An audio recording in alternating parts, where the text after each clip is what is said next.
Putting that aside ఈ 1.5 year ఈ travel అంటే మా టీంతో అరవింద్ గారితో పల్లవి గారితో చందుతో అందరితో ట్రావెల్ చేస్తూ ఇంకా ఒక 1 month షూటింగ్ పెడితే నేను హ్యాపీగా వస్తాను. అందరు కొట్టారు కానీ బట్ అంత అంటే ఇంకా చేయాలని కొన్ని సినిమాలకి అలా అనిపిస్తూ ఉంటుంది. ఎక్కడ సమ్మర్ లో రిలీజ్ చేద్దాం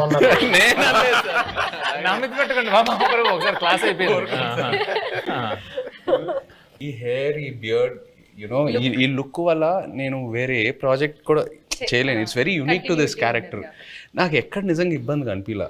అంటే ఇవాళ వెళ్ళి షేవ్ చేసేద్దాం అబ్బా, ఇవాళ హెయిర్ కట్ చేసేద్దాం అబ్బా, చిరాకు వస్తుంది అట్లా ఎక్కడ అనిపించలా. ఇంకా యునో అరవింద్ గారు ఇంకా చేద్దామంటే okay let's do it, Chandu ఏదైనా బెటర్మెంట్ చేద్దాం అంటే let's do it. So that's just a sign saying that బాగా కనెక్ట్ అయ్యి యునో ఎంతో ప్రేమించి ఎంతో ఆనెస్ట్గా ఈ జర్నీ జరిగిందని. So yeah, I think it'll be very memorable for me. Yeah, the movie itself is very Chaitanya గురించి మాట్లాడాలి. నేను I told you this already. నేను తనకి కూడా చెప్పాను, నాకు లవ్ స్టోరీలో చేసిన చైతన్య గారు అండ్ ఇక్కడ మన తండ్రిలో చేస్తున్నప్పుడు చాలా డిఫరెన్సెస్ కనిపిస్తుంది. ఒక యాక్టర్కి మనం నార్మల్గా జనాన్ని చూసినప్పుడు అక్కడ నుంచి కొన్ని విషయాలు మనం పట్టుకుంటాం కదా. ఇక్కడ నాకు చాలా బాగా కనిపించింది తను ఎలా కొన్ని క్యారెక్టరిస్టిక్స్ అక్కడి నుంచి తీసుకున్నారు. Not for body language but for mind set. ఎలా వాళ్ళు ఆ మైండ్ సెట్ ఉంటే మనకి అప్పుడు యాటిట్యూడ్ కూడా వస్తుంది. అది మాట్లాడినప్పుడు not the Masih once but at least for the ప్రేమతో మాట్లాడినప్పుడు, లేదంటే తన కోపాన్ని లోపల పెట్టినప్పుడు. అండ్ ఎస్పెషలీ ఒక సీన్ తను ఆ ప్రిజన్లో ఉన్న ఒక సీన్ ఉందా, నాకు ఫస్ట్ వాళ్ళు అది షూట్ చేశారు, దాని తర్వాత నా సీన్ షూట్ చేశారా, కరెక్ట్ కదా. నేను అది చూసిన తర్వాత తనకి చెప్పాను, మనకి ఉన్న స్క్రిప్ట్ తన చేసిన పర్ఫార్మెన్స్కి మనం ఇది చేస్తే అది కొంచెం తగ్గిపోతుంది. సో మనం ఇది ఇంకా కొంచెం లేపేద్దాం, లేదంటే it wouldn't be equal to his performance that he's done over there అనేది ఆ దేవుడు. మేము ఎంతో ఒక సీక్వెన్స్ చేసాం. ఆ సీక్వెన్స్ కి ముందు ఈవిడ ఒక సీక్వెన్స్ ఉంది. సో అది చూసి అది ఏదైతే సీన్ ఉందో ఇది సరిపోదు టు మ్యాచ్ దట్ సీన్.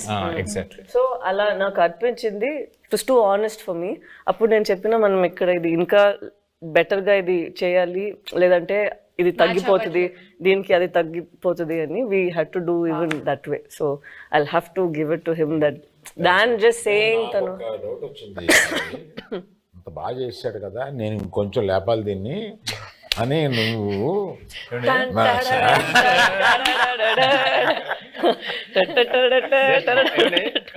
ఇక్కడ సరదాగా మాట్లాడుకున్నా.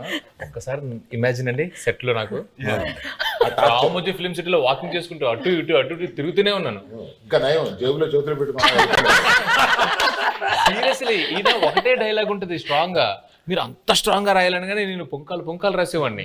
లేదు, తను 2 pages కి రాసారా, నేను చెప్పిన అక్కడ ఒకే మాట అన్నారు, నాకు గుండెలు చాలా పెయిన్ వచ్చింది.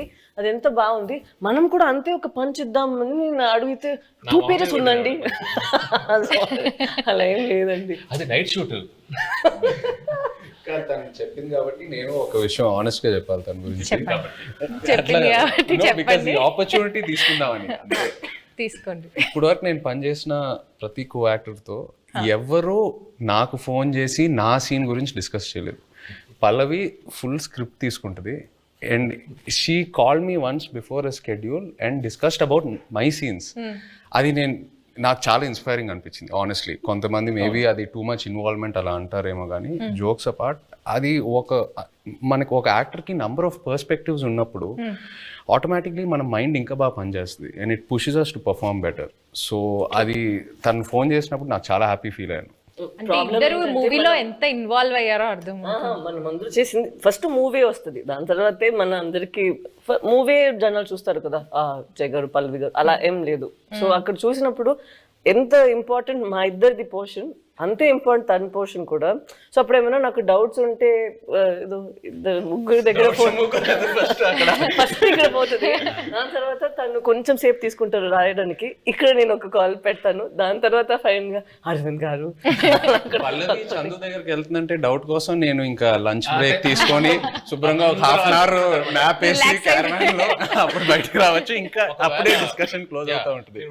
ఇప్పుడు చెప్తుంది అంత పెన్సిల్ తో రాయాలంటే పక్కన షార్ప్నర్ ఇంపార్టెంట్ మేడం. చెక్కి చెక్కి రాసి రాసి చెక్కి చెక్కి ఇంత పెన్సిల్ ఇంత చేస్తున్నారు కదా, స్క్రిప్ట్ కి మనం చేసినకి ఏం డిఫరెన్స్ లేదు. అక్కడ ఏంటంటే లేదు లేదు పర్ఫార్మెన్స్ లో మనం ఏం బయట ఇప్పుడు ఇలా ఇంత సీన్స్ ఉంది, అది మనం క్రష్ చేసి ఒక చిన్న పంచ్ లాగా చేసేద్దాం అంతే.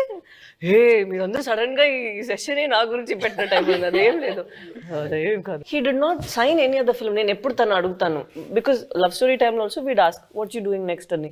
ఇప్పుడు నేను అడిగినప్పుడు కూడా నేను తండేల్ కోసం వెయిట్ చేస్తాను, వచ్చిన తర్వాత చూద్దామని. అప్పట్లో ఆ రోజు మనం రిలీజ్ రోజు చెప్పాము కదా, ఆ రోజు వరకు ఇదే తన ఆన్సర్, మనం చూద్దాం తండేల్ వస్తుంది దాని తర్వాత. So such nice approach where you completely surrender ఒక ఫిల్మ్ కోసం.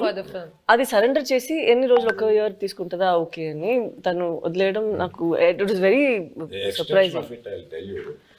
Next producer use to contact me, not him.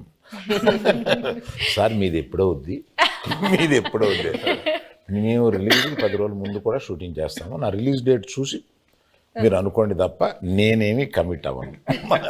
Why do think తన పెళ్లి కోసం, తను ఇప్పుడు ఇంటర్వ్యూ కోసం జుట్టులు దాడి దాన్ని కట్ చేయకుండా ఇలా ఉన్నారు? ఎప్పుడు ఏం వచ్చేస్తుంది, ఎప్పుడు మనం షూట్కి వెళ్ళాలి అని ఇలాగే వదిలేస్తారు. నేను పెళ్లికి వెళ్ళి వీళ్ళు కింద కూర్చుంటారు కదా, వంగి అక్షంతలు వేస్తున్నాను.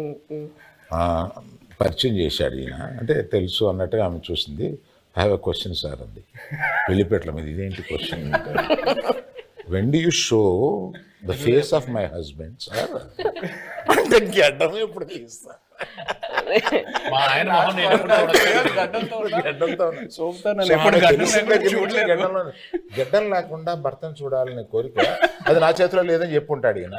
నేను కనపడగానే ఫస్ట్ క్వశ్చన్ ఆమె అదే సార్. మీరేం ఆన్సర్ ఇచ్చారు? నేను అమ్మ రిలీజ్ డేట్ చూసుకో, అప్పటి వరకు ఇది no check Geetha Arts page for updates అని చెప్పండి. మీరు అడిగినప్పుడు ఫస్ట్ ఆయన చెప్పినప్పుడు ఏమయ్యా అన్నారు, ఏంటంటే మనం రిలీజ్ చేస్తాం ఏమన్నాను, అప్పుడు ఇలాగా చైతన్య ఆవిడ అడిగిందయ్యా మా ఆయన మొహం నేను ఎప్పుడు చూసుకోవచ్చు అని అన్నాను.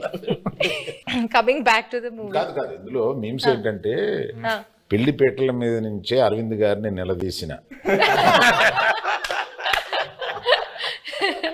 మీరు ఈ డెసిషన్ తీసుకోకుండా ఉండుంటే బాగుండేదే అని ఏదైనా ఒక డెసిషన్ గురించి అనుకున్నారు? తీసుకున్న అన్ని డిసిషన్లు కరెక్ట్ అయిన ఏకైక సినిమా అనుకోండి.